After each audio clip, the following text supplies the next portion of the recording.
Welcome, bienvenue. Welcome to another IPSA live stream. IPSA or IPSA, I've been told I must say it from time to time. Independent personal search agents, of which we are surrounded by them. We got Hamish McClay, of course, of Search Convey, chairman of IPSA, Val Bennett of Home Information Searches, a keen contributor, and Mahesh Karai of Karai Property Searches, a keen dancer and excellent search specialist. I'm so glad to have you all three in the room so that we can talk about topics wide and near. But today's topic is searching smarter, giving solicitors their time back. And as ever, as is traditional, I'm throwing Hamish straight under the bus. Well, good afternoon to you all. Not quite as warm as we might have expected it, but it's not slowing us down any. Very fortunate, actually, to have two experts around us who have actually been working with local searches for quite a significant period of time. And sort of as such, they will have many, but they're working with some very, very loyal clients of theirs. So they know how to keep those clients. One of the interesting things that we very often don't think about is when we engage in life with various people in terms of business and all the rest of it, we forget somehow that because we're experts at what we do, we sort of rather forget that the person we are speaking to doesn't have that same level of knowledge, same level of understanding, or even thinks the same way at all. Because what we consider to be important, they couldn't give a monkey's about, and vice versa. There's some very, very important things to them. And one of the great things that we're able to do as we develop our working relationship with clients is to actually find out what it is, the way our clients think, the way our clients work. And that's one of the best ways that you can actually sort of work with a client base. And so many of our IPSA members have years of experience. So we have this valuable sort of relationship that we've been able to evolve with both the clients and, of course, naturally, because it's a two-way process. It's also the people from whom we're getting that information. So it works both ways. But the important thing is, how can we find out as individuals what our clients need? And it's like we say, if anybody gets involved with the conveyancing process, for heaven's sake, get involved with a team that you can work with. Get a solicitor you can speak to. And it's much the same in our business, because if we can't speak to our clients, what chance do we have? But the great thing is, over time, we find out exactly what they want, and we can work finally in tune with what their demands are, which may be totally different to ours. I mean, I have to say, Hamish, this is an old story. Val, the story has always been, if you find the right people to work with, then you're going to get a better result, if I can stand back from it and say that. But particularly with solicitors, would you agree? Yeah, definitely. I think times have changed without a doubt. I mean, obviously from even 10 years ago, things are very different. And I think we get offered so much now and told that there are better solutions for them. And I think part of our job actually is to let them go and try other things and then remind themselves why they actually use us and why we were actually the better option to start with, in my opinion. Even though there is better softwares, better platforms, all singing and dancing, bells and whistles, but they may well do that. I mean, I found that several times where they've gone, oh, well, we're going off to use such a body now. We're very sorry. Thank you for 20 years of service, but we're going now. And I go, okay, I'll be here should you need anything. And then it may take a few months or even a few years, and suddenly they almost come back with the tail between the legs and realize that personal service where they can make that one phone call to one smaller company rather than going through to a customer services center. I'm not knocking any of them, don't get me wrong. They all have their place in the whole system of things. But sure, then they pass from pillar to post and they're not speaking to somebody who actually knows what they're talking about. And I do think that's the important bit of that a solicitor can save their time by making a phone call and knowing that they can get their answer as quick as possible. Mahesh, you're yet another one of those gamekeepers turned poachers, or is it the other way around? Who has built long-standing relationships. Does that mean you can then leverage that to reduce the time it takes for solicitors? So they should really. Why would they go elsewhere? Yeah, similar on a similar point to what Val was just saying. Sort of, I mean, my clients have. I mean, I've been working with my clients for 20 odd years now, from a previous company and to my own company. I think the thing that draws my clients to me the most is the fact that obviously they can put a request in for example, for a standard pack of 3 searches, but depending on where the property is, if it's impacted by public rights of way, which weren't always a question on the local search previously to the changes in 2016, you'd give them, if there was a public right of way which was impacting on the property, you'd let the client know, even if they hadn't asked the question. Same goes with registered commons. In the areas that my solicitor clients cover, there are quite a few registered common land areas, and I've always been of the persuasion where if it's impacted and the client hasn't asked it, you let them have it anyway. And whether you charge them for that service or not is entirely up to you as a company. Right. But as long as the client's got that information, they can then say, well, okay, well, we didn't even ask that. We didn't even consider that being a question, but you've told us something that could impact our client's purchase. And Mahesh, it seems to me you're applying something that seems often in short supply, which is common sense. Yeah, absolutely. Hamish, it seems to me that solicitors want to have as easy a ride as they can, certainly with the provision of reasonable data. So therefore, them coming to IPSA and building relationships with relevant members of that organisation will serve them best, so that they can then get those searches done in good time. Am I mistaken here? Oh, absolutely not. It was interesting, and any of you who were listening in yesterday would have heard from Zara, one of our solicitors who joined us on many of our podcasts. Yes, excellent. Explaining what it was that held up after we've done all our searches and all the rest of it, how much work is involved. There is so much that our solicitors, our colleagues, our clients are actually sort of working on. That really, we have the easy job. We have the easy task. We do the best we can with what we can. Yes. However, if we can take anything away from the time it takes those solicitors, it makes such a significant difference to them. And it's the quality of that service which does make the difference. Like as Mahesh sort of said, you drop in that comment, so you'll put in contact details. You don't have to. It's not demanded of us from a regulatory perspective or many other aspects, but we will put in contact details because we know that that's what they want. On occasions, we know they're always going to request a copy of. It could be the planning information. It could be land chart. It could be anything, and whatever it is once we've developed that working relationship, that's what, as Val was actually speaking about. That's why those solicitors will actually, if they've decided to move on, they come back again because they realise they're going to save time. They can speak to the right person. We know the right person to speak to. We can narrow down. We can tidy up the information so we can give them what they want and save them so much time as well. So effectively, it reduces the time spent on the basic side of things to let them do what they're good at, working on the legal side. Val, in the time you've seen all these kind of businesses grow, has it become that you are closer or further away from integration with solicitors? Probably further away.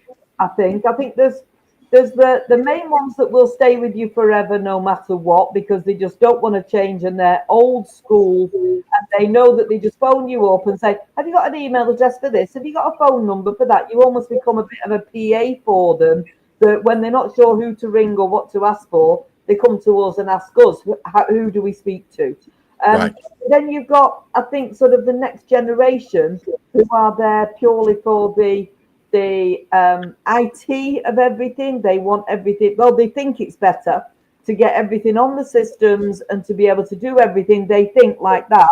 I had an instance this week, and I actually thought to myself, I wonder if this had been one of the big IT software companies, and they'd had this question. It was something that does crop up now and again, very rare, where on the whole system of all the IT everywhere, landmark, coal, ordnance survey, they had transposed two properties. So 2A and 2B were the wrong way round. Oh, God. They differed from the land registry title map. So the land registry's got it one way, and every other software system, every mapping system has got them vice versa. And it was like, oh, this is a bit strange. But the solicitor came back and said, you've searched on the wrong property. They don't agree.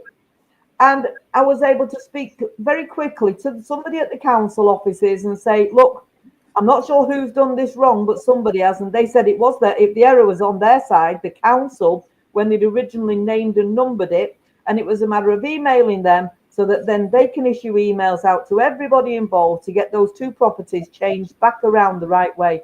Now, I did think after that, it took me an hour or so to speak to the right people and hopefully get it all in being processed.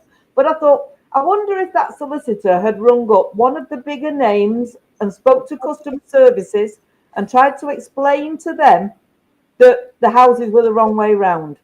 How long may it have taken for that solicitor to have potentially got that sorted? And that was just one instance of something that it doesn't happen often, but that's one that you think, I knew how to do that and I was able to do it. And they go, thank you very much.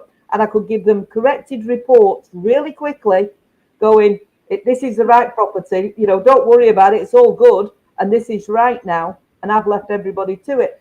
And I think it's those things that a solicitor, that could have taken them days to sort out, got being passed from pillar to post. And it could have delayed things. So those are the things that if solicitors use local people, they know that they can get that sorted a lot quicker than bigger companies can get it sorted. I'm sure the bigger companies would have sorted it eventually, but it would take time, because I don't think they would have believed that the software and all the mapping systems, that can't be wrong in their eyes. They would think that that's all got to be right and that land is wrong. Yeah, Mahesh, is it sometimes rubbish in and rubbish out? Invariably, it can be that way. Obviously, sort of, I've had similar sort of experiences to what Val has just said, sort of, where the maps don't align, sort of, and basically you've just got to sort of go with what you know is correct and look at the council systems and say, well, okay, well, sort of, you've addressed it one way, everybody else has addressed it the other way. It can't be just coincidence that everybody else is correct and you're saying your records are right. It's always going to be individual cases where things can get sorted. I remember Jackie saying to me that on one occasion there was some sort of confusion, so she drove round to the property and checked it out. This is what you can do, yeah. That's a Val thing as well. Yeah, I've done it many times, especially when you get new sites and new developments popping up, and sort of obviously the solicitor doesn't know where it is. All they do is they get an instruction from their client to say, like, we want to purchase this property. You get an address, and the next thing you know, sort of you got to do a whole bunch of searches on it. No plans or nothing. So you just go out to the site, pick up the details, get an idea of where you are, look on land registry, get the plans.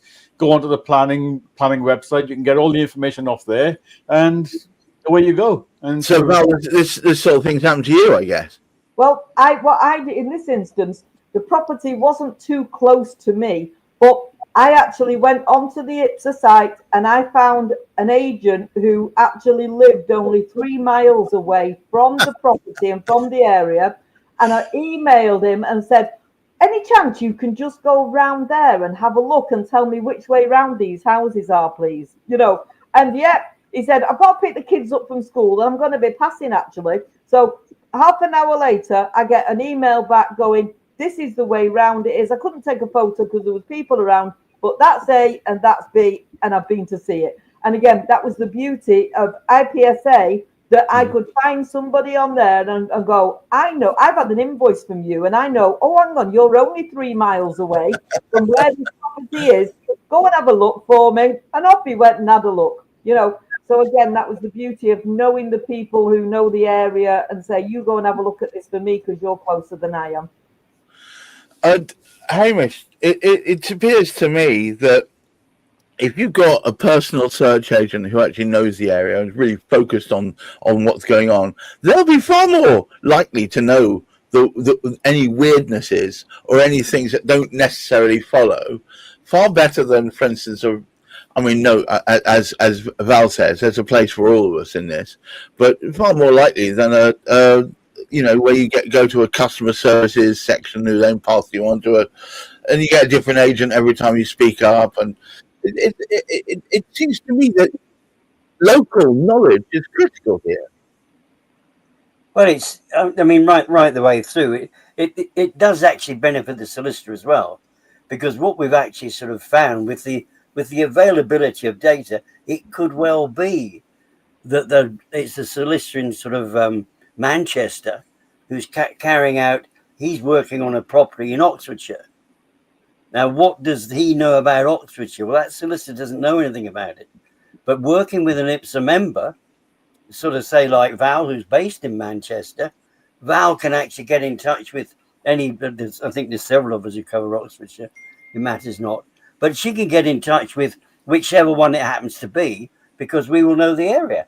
And whilst I'm a bit of a youngster in the field, I've only been going for 20 years. I do know a fair bit because I've lived in Oxfordshire. I won't tell you how long I live in Oxfordshire, but it is a number of years, way beyond what one would expect. I think, in actual fact, the family's been based in Oxfordshire for half a century, I think. Good Lord. Yes. So, I mean, I know a fair bit about Oxfordshire now. So that's the great advantage. As the solicitors themselves are able to take up work for many different sort of localities, they have that reliability. And strangely enough, the majority of work that I have coming in to me is for work outside of my own area. We do get a fair bit, of course, from, if you like, interagency sort of type work, but my solicitors that I work with is outside of my area, so I can speak to the likes of Mahesh or Val. We don't get many in Wales these days. We used to get a little trickle. Yeah. We haven't had as many in Wales for a while, but they do come up, particularly the old common searches. Yeah. But it is important, that local knowledge, and it's great because I don't need to know where the heck anywhere is in the UK now. Well, I say UK, England and Wales, because I can find somebody who doesn't know where it is. I think that's the killer app here. It's not needing to be an expert everywhere. You just need to be an expert in your area. Focus on your area, because you know that there's going to be someone within the IPSA firmament who will be able to direct it, find it, and support it. It seems obvious to me, to all of you out there who are interested in IPSA, either because you're a search agent and you want to be part of it, or if you're a solicitor and you really want to be associated with the best people for the job you have at hand, I'd recommend contacting IPSA, a group of people who are up to helping each other get you the best that you deserve. Thank you so much, Hamish, for having put this thing together. I think it's a great mouthpiece so people can understand why IPSA is as good as it is. So please, Search and Convey is in Oxfordshire. particularly around Bicester. Mahesh Karai, what area do you specialise in? I cover South Wales, West Wales, East Wales, everything sort of South Wales area. Everywhere you hear close voiced harmony singing of male choirs. Wonderful. And of course, Val Bennett, which area do you specialise in? I'm in the Northwest. Perfect. So here we got 3 people, distinct advantages in providing searches in those particular areas because they have their finger on the pulse. We're going to tell you it is common sense after all. So thank you so much for watching. And if you enjoy this, please check in every week. We've always got more and interesting discussions covering all aspects of what can be part of the most expensive single purchase any one person will make in their lifetime. Might as well get it right. Until next week, keep your feet on the ground, keep reaching for the stars, and please do look after your mental health. Until next week, bye-bye. Oh.